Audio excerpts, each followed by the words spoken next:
down and a yard again. 22-19 San Francisco in the overtime. Chiefs will throw it on 3rd and 1. Mahomes is going to run it 30-yard line. 25-20. Mahomes inside the 15 and down to the 13-yard line. Shades of Super Bowl 57 when he ran down the field in pain with the ball in his left hand and a sword in his right. It's first down on a 19-yard run by Mahomes. A touchdown wins the game. 13 seconds to go in the overtime. 22-19 San Francisco.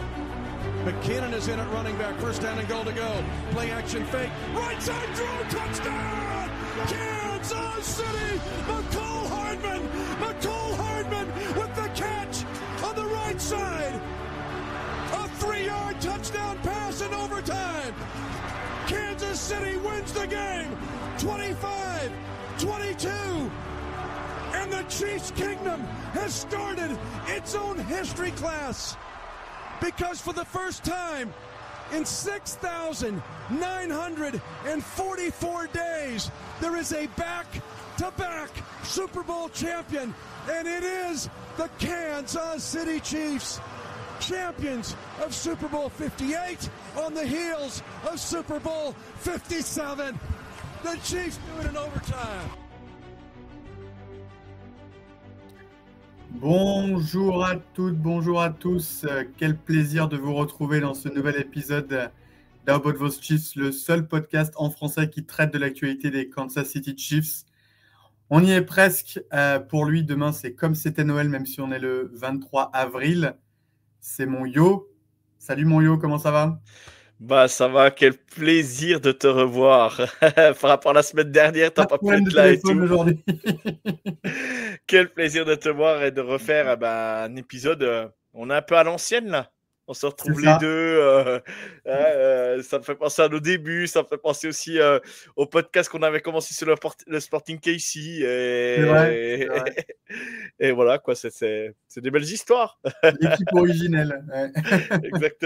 Exactement. Donc on embrasse. On est tous deux. On embrasse Hugues et Elvin, bien évidemment. C'est ce que j'allais dire. Ils vont bien, hein, tout va bien. C'est juste qu'ils ne pouvaient pas être dispo, mais exactement. Ils sont bien. Bien en forme. Hugues a pris une semaine de vacances. Il est en pleine forme. Et Elvin en est à sa 354e mock draft. Donc, il est un peu occupé, mais ils vont nous revenir très prochainement. Il veut un defensive tackle, pas d'intérieur au line. Il veut. Voilà. On ne sera pas d'accord. Elvin. Vivement la draft et vivement l'épisode de débrief de la draft avec vous deux. Ça va être. Ça va être incroyable. Un régal. Du coup, aujourd'hui, donc un petit épisode comme ça, un petit épisode à grignoter, un petit épisode de défense pour finir sur le sujet de la défense. Avec aujourd'hui les defensive backs et les linebackers. Donc, pareil, ce qu'on a fait pour l'attaque et ce que vous avez fait l'autre jour pour la ligne défensive, une revue de ce qui s'est passé à l'intersaison, ce que vous en pensez, les joueurs qui sont partis, les joueurs qui sont arrivés, ceux qui sont restés, etc. Et ensuite, comme on est évidemment à la veille de la draft, c'est quand même compliqué de ne pas en parler. Donc, on touchera 2 mots sur la draft, un petit peu qu'est-ce qu'on attend demain, et vendredi et samedi, bien sûr. Quelles sont nos attentes, comment est-ce qu'on voit, et peut-être qu'on essaiera de jouer les Madame Irma et dire ce qu'on pense qui va se passer pour nos Chiefs. Donc voilà, un petit épisode sympa avec mon Yo qui démarre tout de suite. Attends, hop. Chiefs Kingdom! Y'all hear this? We've been fighting for all right all day. How about a little Viva Las Vegas? Viva Las Vegas! Viva! Viva! Las Vegas! Ah là, sacré Travis, il nous manque. Du coup, mon Yo, écoute, à tout seigneur, tout honneur, je vais te laisser commencer avec les defensive backs, si ça te va, et puis j'enchaînerai ensuite sur les linebackers. Ok, alors tout d'abord, instant promo, vite fait. N'hésitez pas à vous abonner à l'association Kiff France. Voilà, vous avez le bandeau qui défile. On vous met tout sur notre Twitter, donc @kiff-fr. Et vous aurez tout. Donc, vous avez la description sur le Twitter et vous avez toute la description dans le podcast, l'épisode, ça sera publié sur YouTube et sur les applications de podcast, sur les plateformes de podcast. Je vais réussir à trouver mes mots, pardon, pour avoir le lien. Donc, on partage tout. Comme ça, ceux qui veulent nous rejoindre, n'hésitez pas, c'est le moment. Et je remercierai le dernier arrivé en fin d'épisode parce qu'on a reçu quelqu'un cette semaine. Donc, on le remerciera d'avoir pris son adhésion à l'association Kiff France. Tout d'abord, on va commencer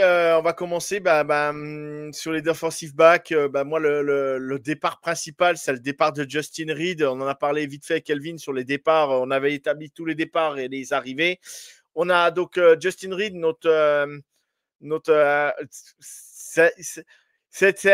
c'est un peu, comment dire, c'est une histoire de cœur aussi parce qu'on commençait le podcast avec Emilien quand il a rejoint Kansas City. On s'est dit, c'est vraiment la bonne pioche.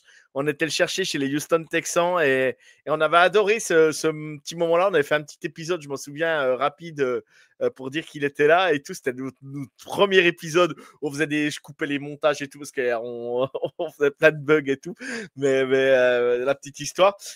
Voilà, on a perdu pour moi un joueur emblématique en défense, un joueur, un leader. On a perdu quelqu'un d'une intelligence sur le terrain rare. Parce que moi, voilà, je le répète, si vous avez pu écouter les podcasts sur les safety sur la chaîne du Foot US de A à Z, moi, j'apporte énormément de QI foot à ces postes-là, que ce soit linebacker et safety. J'ai besoin d'avoir des gens qui ont un QI foot supérieur parce qu'il faut qu'ils puissent lire les défenses et puis lire les attaques en face et la défense, comment elle doit s'adapter. Et Justin Reid, on l'avait vu en finale de finale de conférence où il annule un jeu où il va complètement, il reconnaît le jeu puis il va sur c'est McCollins, je crois, le joueur des Bills qui marche pieds nus tout le temps, c'est ça le receveur? Oui. Ouais, McCollins, il fonce sur lui ou c'est l'autre receveur, je ne sais plus des Bills, mais ça doit être un des deux. Et il court tout de suite, il reconnaît le jeu et il l'arrête tout de suite. Et du coup, ils étaient en troisième et courte. Et du coup, ça leur fait obligé de punter aux Bills. Et c'est pas le même match parce que l'action là, elle est hyper importante dans le match. Et Justin Reid avait énormément. Mais il avait une intelligence rare sur le terrain pour pouvoir combler dans ces moments-là. Et il nous a énormément aidé. C'est 3 ou 4 saisons qu'il était avec nous. 4 saisons, je crois. Ouais, c'est 4 saisons où il était 3. Ouais, 3, d'accord. 3 saisons avec nous. Et j'avais adoré ce joueur. Alors, on a récupéré parce que je vais pas faire. Voilà, c'est lui l'acteur principal qui est parti sur les defensive backs. On va pas faire non plus 2 heures sur lui. Il est parti chez les Saints. J'espère qu'aux Saints, ils s'en serviront bien et je lui souhaite le meilleur. Voilà, parce qu'il nous a rendu énormément de services et ça fait partie de la NFL. On peut pas garder les joueurs dans le roster à part Joe Tooney qu'on aurait pu garder. Encore un de nos défenseurs qui part au Saints. Il faudra faire un peu de test là-dessus aujourd'hui. C'est incroyable. C'est incroyable. On doit avoir un accord avec eux. Je sais pas, mais c'est un truc. Par contre, voilà, on a reçu quand même des arrivées. Du moins, on a été chercher des joueurs, je veux dire, parce qu'on a reçu des arrivées. C'est pas trop français ce que je veux dire. On a vraiment donc Jadon Hicks qui est encore là. Qui est notre rookie de l'année et qui a fait plutôt des belles rentrées. On a Mike Edwards qui est revenu dans l'effectif. Hein, c'est ça, Mike Edwards, ouais, qui est revenu dans l'effectif. C'est bien ça. Exactement. On a toujours donc notre safety Brian Cook qui est toujours là où ça va être sa 3e saison, je crois. Ou ouais, c'est sa 3e saison ou 4e saison. Purée, j'ai vraiment du mal. C'est la fameuse belle draft qu'on avait fait avec Trent McDuffie et George Karlaftis. C'est la même cuvée. On a Jason Taylor, on a Nazi Johnson qui est toujours là, on a Shamari Connor, on a Christian Roland Wallace qui est toujours là aussi. Et on a reçu, on a été chercher, purée, je vais y arriver, on a été chercher Christian Fulton des Chargers. Et là, par contre, c'est un ajout, je pense, c'est très fort ce qu'on a fait. Un peu à la Drew Tranquille, on était chercher un joueur qui sortait du lot chez les Chargers. Et lui, je pense qu'il sortait vraiment du lot défensivement chez les Chargers. Et on l'a eu pour pas trop cher. Donc, il comble nos besoins. Il comble à besoin. Justin Reid s'en va. Christian Fulton arrive. Du moins, Justin Reed, c'est pas le même poste, hein, mais vous comprenez ce que je veux dire. Ça remplit la room de defensive back parce qu'aujourd'hui, les safeties, c'est Jaden Hicks et Brian Cook, voilà, pour situer. Et les cornerbacks, c'est Christian Fulton et Trent McDuffie qui vont jouer au poste. Voilà. Je précise parce que je suis vraiment un peu brouillon sur mes explications. Je suis désolé. Et je vais dire, je suis fatigué. Voilà. On est en on arrive à la draft et là, ouais, je vous avoue que c'est un marathon, un long marathon et je commence un peu peut-être à fatiguer. Mais voilà, je suis un peu brouillon, vous allez me comprendre. Voilà. Mais donc, Christian Fulton en tant que cornerback numéro 2, on peut même dire 1 bis avec. Moi, j'aurais dit 3, mais ouais. 2-3 avec Watson, quoi. Pour moi, McDuffie est largement au-dessus. Après, Fulton et Watson vont se battre pour le spot 2. C'est comme ça que je le vois. Après, on verra. Ouais, peut-être. Peut-être, tu as peut-être raison. À voir. Moi, je vois Christian Felton, je suis un peu haut sur lui. Hein. Je vous l'avoue, je suis très haut sur lui. J'adorais le joueur. Il nous a fait très mal par moment. Hein. Il faut dire quand même qu'il défendait très, très bien contre nous. C'est vraiment un bon joueur. Donc, la signature, on va dire, c'est peut-être la signature qui m'a le plus hypé de l'intersaison et que j'étais content de voir arriver, quoi. Vu que j'étais vous m'avez vu un peu grognon. Voilà, on va dire ça comme ça. Un peu chafouin. Le mec, il est en boucle, on n'a pas de côté gauche. Bref, non, je plaisante. Mais c'est un bel ajout. Mais je suis limite quand même, on en parlera peut-être à la fin de l'épisode sur la partie draft, mais à voir quand même si on drafte pas un autre defensive back plus safety s'il est dispo. On verra bien. Toi, je vais te poser la question, Emilien, parce que tu me poseras la question aussi sur ta partie au niveau des linebackers. Toi, qu'est-ce que tu penses de ces Mike Edwards et puis Christian Fulton qui sont. Donc, Mike Edwards qui est parti faire 1 an, qui est parti 1 an, puis qui est revenu. Hein, donc, il connaît très bien la maison. Est-ce que c'est bien de. Moi, je ne sais pas quoi penser de reprendre les anciens, revenir. Je ne sais pas, est-ce qu'il fallait pas mettre un coup de frais dans l'effectif? Je ne sais pas. C'est dur à dire parce qu'on a quand même été au Super Bowl. Il ne faut pas non plus tout jeter à la poubelle, bien évidemment. 3 ans de Mais suite, ouais. toi, tu en penses quoi Écoute, moi, je suis un peu comme toi sur la signature de Fulton. Je pense que c'est une très bonne idée. On a besoin d'un bon cornerback numéro 2. D'avoir de la couverture. On a vu l'an dernier quand Watson s'est blessé, ça nous a quand même vachement pénalisé à ce niveau-là. Donc là, je trouve que niveau cornerback, on est plutôt bien équipé. Niveau safety, Mike Edwards, moi j'aime bien parce que je l'aimais beaucoup quand il était chez nous. C'est vrai qu'il est parti aux Bills, il n'a pas du tout joué. Ils l'ont coupé, il est retourné dans son équipe, les Bucks, où il n'a pas fait non plus grand-chose.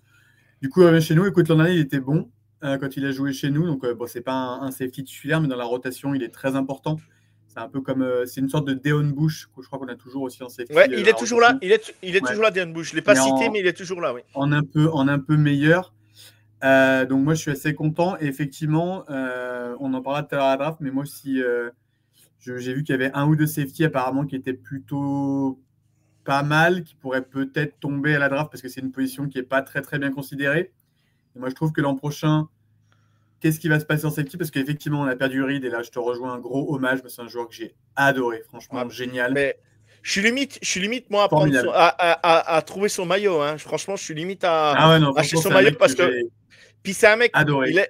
Je trouve qu'il est exemplaire en dehors du terrain. C'est un mec, il prêche beaucoup pour sa communauté, pour tout ça. C'est vraiment un super gars. Ouais, je pense. Et vraiment un super joueur que moi j'ai adoré voir jouer. Ce qui est drôle, c'est les similitudes avec Tyrann Mathieu, en fait. C'est qu'ils sont arrivés de la même équipe, ils sont restés le même temps, ils repartent de la même équipe. Au même poste. Bref. C'est incroyable. C'est assez ouf.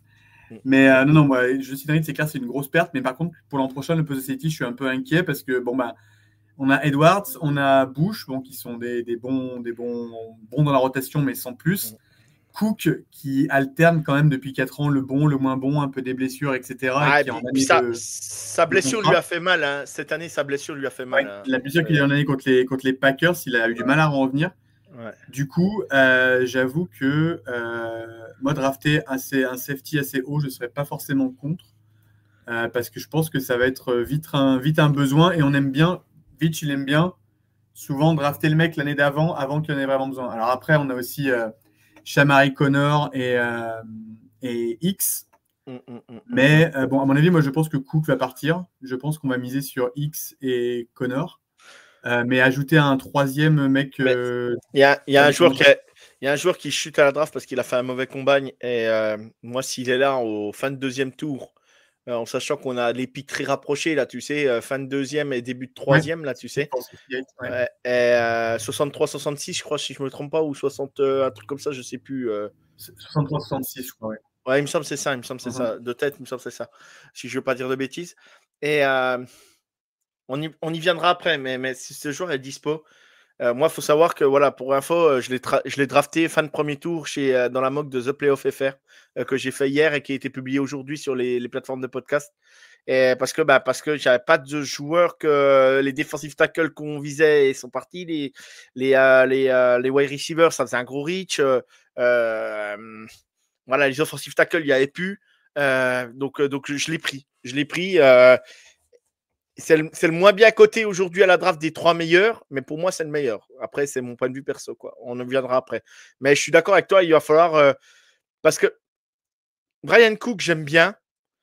Jadon X, j'aime bien. Jadon X, moi, j'adorais voir ce qu'il a fait cette année, mais moi, comme je vous ai dit, le fameux moment où il a trash talk à un moment donné. Bon, c'est ta première année, tu viens d'arriver, ouais, je sais pas, voilà, je suis pas... Voilà, le mec, ça fait 3 ans, 4 ans, tu vois. Tu vois, un mec, je dis une bêtise, mais tu vois, en cornerback, tu as un mec comme McDuffie, il est élite quand même. Et McDuffie, c'est un top joueur, un top corner. Mais il fait pas ça, tu vois, sur un terrain. Pourtant, il trash talk, hein, c'est pas le problème. Mais il fait pas. Tu vois, je me dis, Jadon X, à un moment donné, bon, ça fait partie de la personnalité des personnes, mais moi, j'étais un gros chambreur sur le terrain quand je jouais au soccer. Hein, je vais pas mentir, j'étais un gros chambreur et je suis toujours un gros chambreur, mais tout en restant mesuré, quoi. Tu vois, il faut savoir, parce que tu fais ça à un top receveur, le coup d'après, tu peux te faire brûler, mais vraiment, quoi. Donc, voilà, tu vois, ça fait partie de la NFL, mais ça fait partie de la culture américaine aussi. Donc, je peux pas lui en vouloir. Ils sont là-dedans, ils ont toujours été là-dedans, et ça fait partie de leur culture aussi, de trash talking comme ça. Celui qui le fait à comment il s'appelle, Pickens, qui doit quand même pas être le moins taquin. Donc, non, mais bon. Mais Pickens, il est capable de te brûler cette année et tu vas te taire, quoi. Oui, bon, après, bon, c'est la fin du match. Non, moi, ça me gêne pas trop. Au contraire, moi, j'aime bien. Je trouve que ça prouve que le gamin a du caractère, tu vois. Ah non, mais ça là-dessus, il n'a pas peur. Là-dessus, c'est sûr. Par contre, moi, celui que j'ai envie de voir cette année, c'est Shamari Connor, qui avait fait plutôt une bonne saison rookie. Et qui, l'an dernier, a un peu disparu des radars. Il y a même des matchs où il était dans les inactifs, les healthy inactifs, donc la liste des joueurs qui sont théoriquement disponibles, mais qui ne jouent pas. Donc, à voir ce qu'il en est cette saison. Est-ce que tu vas rajouter quelque chose sur les defensive backs? Juste Nazeeh Johnson, je ne sais pas quoi faire, quoi. J'aime le joueur, il nous a rendu service par moment, mais cette année, putain, il s'est fait brûler un paquet de fois, quoi. Il nous a fait mal, hein. Il nous a vraiment fait mal. Et c'est pour ça que je me dis, est-ce que si, imaginons, un Fulton vient à se blesser ou un McDuffie, putain, tu dois faire jouer Nazeeh Johnson en corner numéro 4 parce que t'en as un ou deux qui sont blessés ou qui ont des bobos. Putain, on l'a vu cette année, Nazeeh Johnson, c'était compliqué, quoi. J'aime bien le joueur. Moi, c'est pour ça que tu prends Fulton, c'est pour éviter ça, quoi. Ah bah oui, tu peux pas. Je recommence. Tu peux pas faire la saison complète avec Nazeeh Johnson, c'est impossible. Voilà, j'ai tout dit sur les offensive backs. J'espère avoir été clair, mais très brouillon. Parfait. Désolé. Non, c'était très bien, mon yo, comme d'hab. Du coup, je vais passer au linebacker. Donc, petite revue du roster rapidement. Donc, l'un de mes joueurs favoris a re-signé pour 3 ans, monsieur Nick Bolton. 3 ans, 45 millions, 30 millions garantis. Pour moi, c'était peut-être le mec qui fait le plus re-signer cette intersaison. Je sais qu'en Bretagne, ça risque de faire grincer un peu des dents. Mais moi, je trouve que ce joueur-là est ultra important. C'est un peu l'âme de cette défense. C'est le quarterback de la défense, on l'a déjà dit. Il a une hargne pas possible. C'est un tacleur exceptionnel. Alors certes, il galère un peu en couverture, mais combien de linebackers aujourd'hui sont bons contre le jeu de course, sont bons pour être des leaders et sont aussi bons en couverture? Pas beaucoup. Peut-être Fred Warner je sais pas, et là, tu prends les meilleurs, quoi. Tu prends voilà, là, c'est Nick la Bolton, crème de la crème. Aujourd'hui, Nick Bolton fait partie du top 5 des meilleurs linebackers. Il n'est pas 5e. Voilà, je le dis clairement, point barre. Mais il a ses défauts et ses qualités. Exactement. Donc, moi, je suis hyper content. Je trouve que c'était vraiment le plus important. Derrière, on a toujours Tranquil qui est signé pour 3 ans l'an dernier, qui sort d'une saison moyenne par rapport à la première saison où il avait été vraiment éclatant. L'an dernier, il a été un petit peu en dessous. On a toujours notre petit français Léopold Chenal. Il n'est pas français, mais Léopold Chenal, je ne sais pas comment il peut être français. Ça fait tellement français ce nom que ça me fait toujours. Mais ouais, même côté Bretagne, là, ça, ouais, c'est plutôt breton, ou je ne sais pas, Léopold, mais dédicace à nos amis bretons. Mais il est né dans le Wisconsin. Juste, ouais, vas-y, pardon. Non, vas-y. Ah. Non, j'allais juste dire que Chenal, c'est pas un titulaire à part entière. Il est capable de flash incroyable parce que c'est un athlète absolument dingue. Mais il arrive lui aussi dans sa 4e année. Hein, c'est la même. C'est la même draft que Cook, George Karlaftis, McDuffie. Et je crois qu'il a été pris 3 ou 4e tour, je crois, Léo Chenal. Il était pris en 100e, je crois. Ouais, c'est ça. Ouais, c'est ça. Donc 3e, quoi. Ouais. Donc voilà, et derrière on a alors je suis pas de tout dans l'entièreté de l'effectif, mais bon, on a Christiansen et Cochrane qui sont toujours là, qui sont un peu plus des mecs de practice squad qui peuvent dépanner, mais voilà. Alors après on peut avoir des bonnes surprises. On a vu des mecs comme ça qu'on a re-signé pendant des années et qui une année explosent, comme Wharton la saison dernière qu'on avait dans le roster depuis des années, et puis qui à un moment, tu sais pas pourquoi, boum, ça claque et ça sort une saison énorme. Et Wharton était UDFA. Ouais. C'est incroyable. Donc, pourquoi pas. Mais c'est vrai que linebacker, c'est un poste qui est assez dévoyé en NFL aujourd'hui. Clairement, c'est pas une position premium.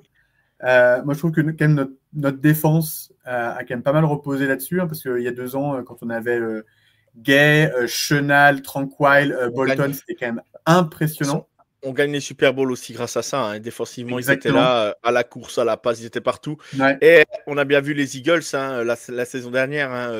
Zach Bone et tout, ils avaient des super linebackers aussi en face. Ils gagnent aussi le Super Bowl parce que tu as Zach Bone qui fait une inter en plus, je crois. Il fait une inter, Zach Bone en plus. Je crois. Ouais, je sais même. Oui, il fait au moins une inter. Oui, c'est parce que l'autre, c'est Cooper. L'autre, c'est le pick 6, c'est Cooper de Gine. Mais les linebackers est un élément essentiel, un pion essentiel à la défense. Et moi, je te rejoins. Elvin n'est pas un grand fan de Nick Bolton. C'est pas qu'il l'aime pas, mais voilà, il lui trouve plus de défauts que de qualités. Bah, non, pas plus de défauts, je suis un menteur. Il le trouve. Voilà, il voudrait bien qu'il soit meilleur sur ses défauts. Bah, après, on a ce qu'on a. Mais Nick Bolton est tellement important dans le jeu de Spagnuolo. Il est tellement important. La preuve, c'est que si on ne le laisse pas partir, c'est qu'il y a une raison. De toute façon, c'est Jean-Michel Boujard qui disait ça. J'ai toujours répété ce qu'il disait. Quand tu as la pastille sur le casque, ça montre l'intelligence que tu as sur le terrain et que l'importance que tu as pour ton équipe. Bah, lui, défensivement, c'est lui qui a la pastille, c'est pas pour rien. À un moment donné, il faut le dire. Il faut le dire. C'est Nick Bolton, c'est l'âme de notre défense. Et il y en avait un autre qui était l'âme de notre défense. Du moins, on en avait un par ligne. Tu as Chris Jones, tu as Nick Bolton et tu as Justin Reed. Maintenant, il faut qu'on remplace Justin Reed qui était l'âme de notre défense de l'autre côté. Mais on en a un par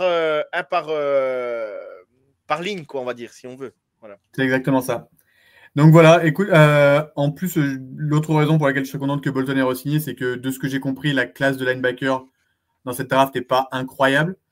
Il y a 2-3 joueurs qui sortent du lot, mais qui risquent de nous passer sous le nez. Donc voilà. Après, je ne serais pas contre rajouter un petit peu de profondeur sur le poste. J'ai discuté de ça avec Ryan de The Trick Play. Lui, il n'y a pas de talent élite comme certaines années. Par contre, la classe est très profonde. Et il y a des joueurs que tu vas aller chercher 5, 6, 7e tour et qui vont largement faire le taf, quoi. Et du coup, en joueur de rotation, bah déjà, si ça déjà un bon joueur de rotation qui t'apporte déjà tout de suite, bah déjà, c'est gagnant, hein, quoi qu'il arrive. Hein. Moi, juste sur la partie linebacker, je suis Drew Tranquil m'a un peu déçu cette année. pareil. Mais après, je lui en veux pas. Voilà, elle est encore déçu. Faut vraiment pousser le curseur très loin. Et moi, pareil, Léo Chenal, j'en attendais plus, à le voir plus s'imposer cette année, et il l'a pas fait. Et j'espère que cette année, voilà, il va vraiment exploser Léo Chenal parce que bah, s'il veut un contrat, va falloir qu'il explose quand même. Sinon, on va le laisser partir et ça m'embêterait parce que j'adore le joueur, quoi. On va le J'adore re-signer pour 1 an avec un tout petit deal, mais oui, C'est ça. clairement, s'il veut un deal sur plusieurs années, il faut qu'il fasse une grosse saison cette année. Et c'est vrai, on le sait que souvent, la dernière année de contrat, ça arrive que les joueurs explosent. Donc, écoute, c'est tout le mal qu'on lui souhaite. Après, on est pointilleux, on va quand même au Super Bowl avec ces joueurs-là. Oui, non, mais attention, mais je le fais. Hein. l'exigence n'empêche pas d'améliorer les choses. C'est ce que je veux dire. Il m'avait tellement régalé la saison d'avant, tous les 4, là, c'est un peu les 4 fantastiques. Mais Léo Chenal, ce qui est fort, ce que j'aime bien, c'est quand tu l'envoies j'ai plus le mot, tu sais, quand tu l'envoies directement sur le QB, tu sais, en surveillance, tu sais, surveille le QB. En spy, voilà, je cherchais le mot. En spy, et Léo Chenal, il est tellement fort pour ça. Puis il est tellement athlétique que il va tellement vite. C'est incroyable. T'as vu quoi? J'ai toujours l'image de la parade quand il remonte le bus. Quand il remonte le bus comme ça, moi je le fais, je remonte jamais. Déjà, j'accroche pas la barre. J'ai mes bras et j'ai mon corps qui se sépare de mes bras, je pense. C'est incroyable. T'es là, t'as mal là, tu sais. Ah ouais, mais rien que de le voir, j'ai mal. Le mec, il te fait ça, mais alors, mais sans aucun problème, quoi. C'est incroyable. Ah non, mais c'est un sacré athlète, c'est sûr. Donc voilà, écoute, c'est tout ce que j'avais à dire sur les linebackers. Du coup, on va garder un petit peu de temps pour parler de la draft, si ça te va, mon yo. Ouais, tu veux faire une petite mock? On fait une petite mock ou Alors moi, le truc, c'est que je connais pas suffisamment les joueurs pour te dire. D'accord, ok. Non, moi je t'embête pas avec ça. Qu'est-ce que tu attends et est-ce que tu as des petits trucs que tu penses qui vont arriver ou, si tu veux, je peux commencer. Ouais, non, mais pas de problème. Vas-y, je mets un petit jingle, transition, et puis on y va. Alors, allez, c'est parti. Parfait.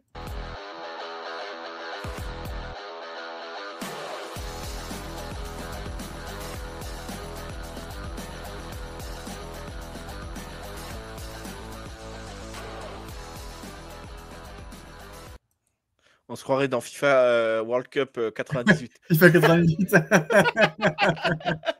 avec Footix, la mascotte. J'ai hyper envie de me refaire une Coupe du Monde. Road to the World Cup. Ah putain, c'était génial. Avec le futsal et tout, c'était. Bref. On fera un podcast. Incroyable. Mais il va falloir qu'on fasse un podcast sur la Coupe du Monde, il n'y aura pas le choix. Ouais, on va faire un podcast sur beaucoup de choses. Coupe du Monde à Kansas City en 2026 d'ailleurs. Hein. Ce serait la bonne occasion de venir. Exactement. Les invités. Je dis rien. Hein. Vous pouvez dormir ici, c'est dans mon basement. C'est là où les invités dorment. Donc. Bref. Du coup, la draft, donc c'est demain. Ça se passe à Green Bay cette année. Du coup, comme j'ai dit juste avant, moi je connais quelques joueurs, mais principalement les joueurs locaux. Hein. C'est-à-dire que je suis pas mal Mizzou, je rate pas mal KU, K-State. Mais alors après, sorti de ça, par contre, mon Nebraska un petit peu. Nebraska un petit peu, non? Un petit peu, ouais, parce qu'il y avait leur QB là, qui était rigolo, là, qui veut ressembler à Mahomes et tout. Nebraska, Dylan Raiola. Mais t'as vu, il arrive en surpoids. Le coach a dit tu joues pas au camp d'été. Ouais, il a dit moi je ne veux pas un QB qui a pris 10 kilos pendant la trêve. Allez, boum, va sécher. Voilà, c'est ça. Mais Franco, il lui a dit comme ça, c'est Matroul, l'ancien. Oui, bien sûr, l'ancien entraîneur des Panthers, qui n'a pas laissé un souvenir impérissable en Caroline du Nord. Mais oui, du coup, d'autres souvenirs ailleurs. En college football, c'est plutôt un bon coach de college football. Un coach de college football, exactement. Du coup, en fait, moi, je vais juste te dire les 2-3 trucs que je pense un peu comment ça va se passer, etc. Bien sûr. Déjà, je pense, je serais pas surpris si on décide de trade down, c'est-à-dire de donner notre pick 31 ou notre pick pour accumuler des picks.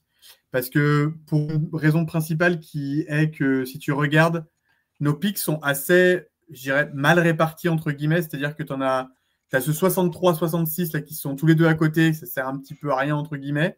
Et après, je crois que tu as un gros trou. Tu n'as rien au 5e, 6e. Et tu en as plein au 7e. Non, ouais, tu n'as rien. Tu as un 5, mais tu n'as pas...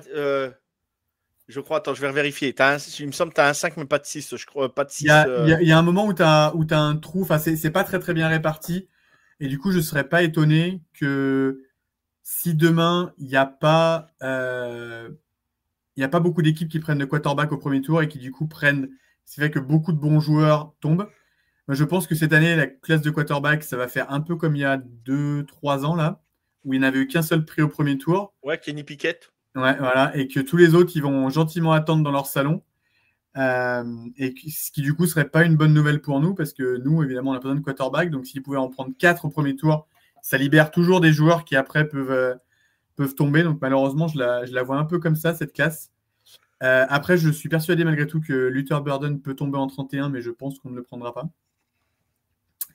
Et si on reste en 31, moi j'espère qu'on va partir sur la meilleure option possible, le meilleur joueur disponible. Que ce soit à choisir parmi, pour moi, receveur, safety, O-line ou edge. Un des 4, je pense qu'on pourrait clairement bénéficier d'avoir le meilleur joueur. Je sais que safety, c'est pas la position la plus sexy, mais va demander aux Ravens s'ils regrettent d'avoir pris Kyle Hamilton il y a 3 ans. Exactement. En 14, je pense pas. Donc voilà, moi c'est un peu comme ça que je vois la draft. Je pense qu'on va probablement trade down à un moment. Je pense qu'on va pas garder 63-66, qu'on va essayer de répartir plus, mais par contre on va utiliser autant de pics que possible et je ne vois pas du tout monter comme on l'a fait les années précédentes pour aller chercher quelqu'un. Ouais, alors si on trade down, ça veut dire qu'on sera resté debout toute la nuit pour pas rien de chose. Je sais, mais ça peut arriver. Ça peut arriver. Donc, pour resituer, voilà, on a le pic 31, 63, 66. Donc, fin de deuxième, on a un troisième, on a un quatrième. On n'a pas de 5, on a 2 quatrièmes. Non, on a un troisième, un quatrième. Le 133 qui est un quatrième encore. Et après, on n'a pas de. Après, on n'a pas de 5 et on n'a pas de 6. On passe directement au 7 et on sera irrelevant cette année. C'est ça. Du coup, Mario, comment est-ce que tu vois la draft un peu, toi qui suis beaucoup plus? Est-ce que tu penses alors, c'est pas forcément que les Chiefs, hein, c'est un peu la draft en général. Bien sûr. Il y a des joueurs qui descendent là. Il y a des joueurs qui montent, il y a des joueurs qui descendent. Il va se passer des choses, c'est sûr. Tu vois, aujourd'hui, là, par exemple, tu vois, il y a donc les offensive tackles, tu as Armand Menbou qui est de Mizou, qui monte et qui peut être pris le premier tackle. Ça peut rebattre les cartes d'entrée déjà. Savoir ce que vont faire les Saints. Est-ce que les Saints vont y aller à fond avec leur quarterback? C'est comment Rattler? Non, il est blessé. Oui, justement, oui. Du coup, il est blessé. Du coup, est-ce qu'ils vont miser sur Rattler, tu veux dire? Ouais, Rattler, voilà. Ils vont prendre Rattler. Est-ce qu'ils vont vouloir prendre un QB ou pas? À savoir, par exemple, j'ai écouté la draft des Québécois aujourd'hui, de premier début. Ils prennent Jackson Dart. Donc, ça serait incroyable. Ça serait dingue. Il y a quand même le poste de tight end. Est-ce que ça va chuter ou pas? On a Malachi Stark, le safety. Est-ce qu'il va chuter ou pas? On a les running backs qui remontent un peu. En Marion Anton là, de UNC qui monte aussi. Alors, ça peut faire descendre des joueurs. Alors, lui, s'il est là, à voir. Le defensive line de Michigan, Kenneth Grant, le defensive tackle, qui joue nose et qui est très fort. Il peut même être très fort en pass rush aussi. Et Kenneth Grant pourrait nous apporter énormément. Et c'est un joueur qui était vu beaucoup plus haut. Et là, ça fait une semaine, il chute. Mais il chute vraiment, quoi. Quand je dis chute, il était dans le top 15, tu vois. Et là, il est, tu vois, dans ta base, tu vois, il est 26e aujourd'hui, quoi, tu vois. Donc, c'est un joueur qui chute pas mal. Jackson Dart, tu vois, j'en parlais, il est en train de remonter, il est à la 29e position. Alors, Valentin, qui est fan d'Olmis et qui est scout pour The Trick Play, le connaît très bien. Il m'a dit jamais de la vie, il faut prendre Dart au premier choix, quoi. C'est jamais de la vie pour lui. Hein, donc, voilà. Moi, il y a un joueur, Elvin, je suis d'accord avec lui, on ne prendra pas. Mais tu as Tyler Booker, l'intérieur O-line d'Alabama, qui est exceptionnel. Est-ce qu'on va le prendre? Je ne pense pas. Mais il va chuter parce que c'est la position qui fait aussi qu'il chute. Tu auras un James Pierce, le edge de Tennessee aussi, qui peut être intéressant. Alors, au premier choix, en fait, ça dépend tellement. Est-ce que il y a tu vois, des équipes comme les Browns peuvent remonter, les Saints peuvent remonter, les Panthers peuvent peut-être remonter aussi. Tu vois, il y a plein d'équipes qui peuvent remonter, peut-être les Giants. Tu vois, je dis, tiens, par exemple, Tampa, qui est amoureux d'un joueur, tu vois, ils peuvent remonter aussi en fin de premier tour. Il y a plein d'équipes. Il y a les Vikings qui n'ont que 4 tours à la draft. Les Vikings, ils vont être appelés, ils vont être harcelés au téléphone. Ils n'ont que 4 choix à la draft. Je pense qu'ils vont essayer de trade down pour récupérer des assets. Toutes les équipes ont leur premier tour cette saison. Hein. Ouais, c'est ça. C'est ça. Pour le moment, c'est rare. Ouais, depuis 2002, je crois 2003, ça ne s'était pas vu, je crois, un truc comme ça. Donc, les Rams sont leur premier tour, c'est incroyable. Ça fait quelques années, maintenant ils récupèrent, je crois, 2 années de suite qu'ils ont leur premier tour, c'est incroyable. Les Browns reviennent au premier tour, ça faisait 3 ans ou 4 ans qu'ils n'avaient pas eu de premier tour. Après, c'était bien investi, c'était investi sur Deshaun Watson, ça s'est plutôt bien passé. Ouais, c'était super bien investi, ouais. Petite dédicace. Tu vois, moi, il y a, pareil, tu as un Emeka Egbuka, ça ferait peut-être un rajout de plus en receveur, mais il est tellement exceptionnel, c'est un coureur de tracé incroyable. Et il est chute, et il est même plus au premier tour. T'as Derrick Harmon, Elvin l'aime bien, le joueur d'Oregon, qui monte aussi encore, le defensive line d'Oregon. Je sais pas. Et moi, voilà, il y a un cornerback qui me plaît et un safety qui me plaise, en sachant qu'il y a Benjamin Morrison qui a fait son pro day hier ou avant-hier. C'était lundi, je crois, lundi ou mardi. Non, c'était lundi. Il a fait son pro day dans son petit lycée. C'est un mec qui était blessé à la hanche à Notre-Dame. Et sur le pro day, il y avait 20 ou 25 scouts qui étaient là pour le voir. Et tout s'est bien passé. Et j'ai même demandé à Val, il a regardé les vidéos, tout. Il a dit, il n'y a pas d'alerte. Lui, par exemple, Green Bay, il est fan de Green Bay, il foncera à fond dessus en 23 ou 24e, quoi. Et ben, je me dis, Benjamin Morrison en cornerback. Alors, Elvin veut une position premium. Et ben là, tu mets Benjamin Morrison, tu mets Trent McDuffie de l'autre côté. Ben, je vais te dire, niveau corner, on est tranquille pendant un moment, quoi. Hein. Donc, et vous qui me répétez qui dit faut voir sur l'avenir avec des positions premium, là je vous vends l'avenir. Hein, Donc il est à 45e position aujourd'hui. Donc c'est un joueur qui peut nous intéresser. Et moi j'ai l'autre qui remonte depuis hier. C'est Xavier Watts, le safety de Notre-Dame, pour moi qui a un QI exceptionnel et qui est un joueur incroyable. Pour moi c'est le meilleur safety de la draft. Tout simplement il descend parce qu'il est moins athlétique que les deux autres. Et du coup, moi, l'athlétisme, tu sais très bien que le combine, je m'en tape complètement. Et moi, je veux le mec qui est sur le terrain qui soit très bon, quoi, tu vois. Mahomes, on l'a vu à son combine. Hein, tout le monde met les courses de Mahomes chaque année ou de Tom Brady, tu sais, aux 40 yards. On voit où ils sont et puis on voit les top qui font de la course, qui vont à fond.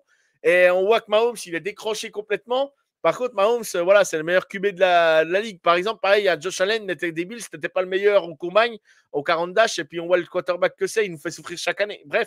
C'est pour ça que je dis, moi, le combine, j'y attaque pas spécialement le 40 yards, ça me fait ni chaud ni froid, quoi. Donc, je me dis, est-ce qu'on va prendre ces joueurs-là? C'est possible. Pour toi, moi, je vais te poser la question. Pour toi, quelle position, si on reste en 31, quelle position tu veux absolument, toi? La position que tu voudrais absolument, toi, Emilia? Écoute, moi, je dirais... il n'a pas vraiment. C'est compliqué à dire. Je dirais soit une cible, honnêtement, si on a un receveur, si je dis receveur, mais tight end, ce serait aussi. Je sais qu'il y en a 2-3 qui sont pas mal, là, le petit de Michigan ou le petit de. Ouais, Colston Loveland, mais il risque. Tyler Warren et Colston Loveland, je pense qu'ils sortent pas du top 15. Allez, top 20 maximum. Je pense pas qu'ils passent le top 20. Mais après, bon, c'est toujours qu'il y a des mecs qui descendent. Après, receveur, moi, le Burden, évidemment, Bien sûr, j'adore. Bien sûr. Forcément. Mais après, sinon, honnêtement, un mec défensif, enfin encore. Par contre, je veux un mec qui soit. Je veux pas un projet, quoi. Ah, mais moi non plus. Je veux pas un FAU, je veux un mec qui soit prêt demain, tu vois. Qui soit pas parfait, évidemment, mais qui soit prêt. Et moi, ce que je voudrais. Alors, toi, D-line ou plus edge rusher? En edge, on a quand même re-signé Omenu, on a Karlaftis. Bon, c'est un peu de monde. Après, t'as jamais trop de. C'est un cliché, hein, mais t'as jamais trop de edge. Bien sûr. Clairement. Après, Chris Jones, c'est pas éternel et on a perdu Wharton. Faut quand même falloir les remplacer, les 8 sacs de Wharton. Donc, toi, par exemple, à Kenneth Grant de Michigan, là, qui est vu très haut et qui est très fort, hein, avec Mason Graham, c'était la paire de D-tackle de Michigan. Pour toi, ça ne te choque pas si on va chercher Kenneth Grant en 31, quoi. Tu serais content. Non, pour moi aussi, je te l'avoue, moi aussi, je serais content. Hein. C'est pas le joueur, c'est pas la position la plus flashy. Ouais. Mais si Kenneth Grant est là, je me pose la question, tu vois. avec Elvin dans la mock draft, justement, on s'était posé la question et on avait pris, je sais plus qui c'est qu'on avait pris. On avait pris, je sais plus. On avait pris, je sais plus. Oui, je me rappelle. Vous avez pris un, mais c'était un edge que vous avez pris, non? Ouais, peut-être. Ouais, c'était peut-être un edge. Ouais. C'était peut-être un edge. Ouais, c'est ça. Non, on avait pris l'offensive tackle Josh Simmons de Ohio State. On avait pris un offensive tackle. Ah bon? Ouais, on avait pris l'offensive tackle d'Ohio State. Celui qui joue dans la boîte à gants, là? Ouais. Donc, on avait pris l'offensive tackle et après, on avait pris Ty Robinson de Nebraska, le defensive tackle, et après, on avait pris Xavier Watts. Voilà, dans l'ordre qu'on avait fait. Je serais content avec ça, non? Ah, bah là, j'avais dit, moi, là, le troisième jour, je suis en Borat sur mon canapé derrière, je l'ai dit. Donc, non, mais ouais, il y a des edge rushers. Le truc, moi, je voudrais un edge rusher. Aujourd'hui, si on en prend un, moi, je veux le mec je veux un mec qui stat au niveau des sacs. C'est là qu'on a le plus de mal. Ce qu'on a le plus de mal à Kansas City ces dernières saisons, c'est d'aller faire le sac. Oui, la pression, on la met, mais on a vraiment du mal à faire ce sac. Et je me dis, si on prend un edge, tant qu'à faire, eh ben, on prend une machine à sac, quoi, parce que on a ce qu'il faut. On a Karl Aftis, on a Chris Jones. Et si tu veux sur une position premium, il nous faut, comme tu dis, un gars prêt. Moi, c'est pour aller chercher un Shemar Stewart ou un truc comme ça qui est projet. Je suis comme toi, moi, ça ne m'intéresse pas, quoi. J'en veux pas, quoi. Aujourd'hui, Félix, c'est un projet. Bon, on le voit de temps en temps. Félix, par moment, va se dire, tiens, il a fait un truc. On est content pour lui. Ouais, mais c'est tout, quoi. Voilà, quoi. C'est décevant. Et puis moi, Charlemagne Niou, on l'a beau l'avoir re-signé, tu me connais là-dessus. J'aime bien le joueur, hein, j'ai rien contre lui, mais c'est pas une machine à sac. Voilà, c'est pas une machine à sac. Et on a Kalaftis qui est aussi on va sûrement, lui, c'est un premier tour, donc il a 5 saisons dans son contrat, mais. Est-ce que tu lui actives sa 5e saison ou tu donnes, juste pour finir, tu lui actives sa 5e, que je pose la même question qu'à Elvin. Tu lui actives sa 5e année ou tu le payes déjà? Ah, moi, je le paye parce que je pense que. Moi aussi. Ouais. Il a prouvé suffisamment, tu le payes, tu étales ça, comme ça, c'est. Exactement. Mieux. Exactement. Bon, très bien, écoute, mon yo. On peut sentir l'impatience demain avant la draft. Écoute, ça va être fun. On sera devant la télé, c'est sûr. Donc, écoute, ça va être. On sera sur le groupe WhatsApp. On sera sur. J'enverrai l'invite demain. On a un Discord complet avec le foot US de A à Z. Donc, pour tous ceux qui veulent venir, vous êtes les bienvenus. On va se régaler et surtout se fendre bien la poire aussi par moment. Donc, ça va être cool. L'instant promo. Pour nous suivre pour le podcast HBTC FR sur X. Et sinon, donc juste pour finir, l'association Kiff France, donc vous pouvez la retrouver sur X aussi, @kiffFR, du moins, @kiff-fr, je vais y arriver. Et vous retrouverez tout dans la description pour si vous voulez adhérer à l'association. On remercie Alexis qui a adhéré, le dernier arrivant, et qui a sa carte de membre au nom d'Alex Smith. Incroyable, c'est magnifique. Une légende à Kansas City malgré tout. Exactement. Ah oui, complètement. Et du coup, Emilien, on y est. Et moi, je finis ma phrase et je te laisse conclure. Que Dieu vous garde, car moi, j'ai pas le temps. Et à demain, tout le monde. Bonne soirée, tout le monde. Et n'oubliez pas d'écouter ce podcast juste avant la draft demain. Ça va être génial. On vous embrasse. Voilà. Ciao. Ciao tout le monde. Bye bye.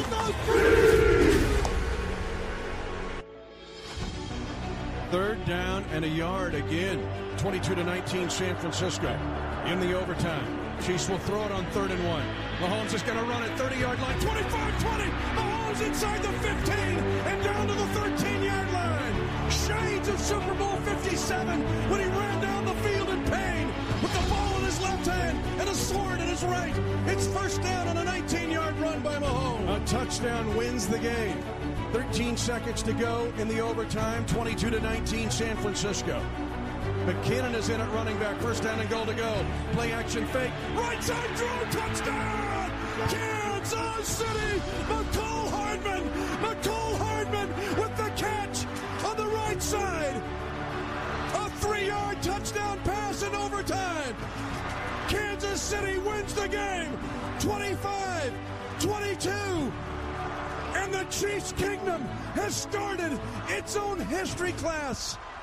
Because for the first time in 6,944 days, there is a back back-to-back Super Bowl champion, and it is the Kansas City Chiefs, champions of Super Bowl 58 on the heels of Super Bowl 57. The Chiefs do it in overtime.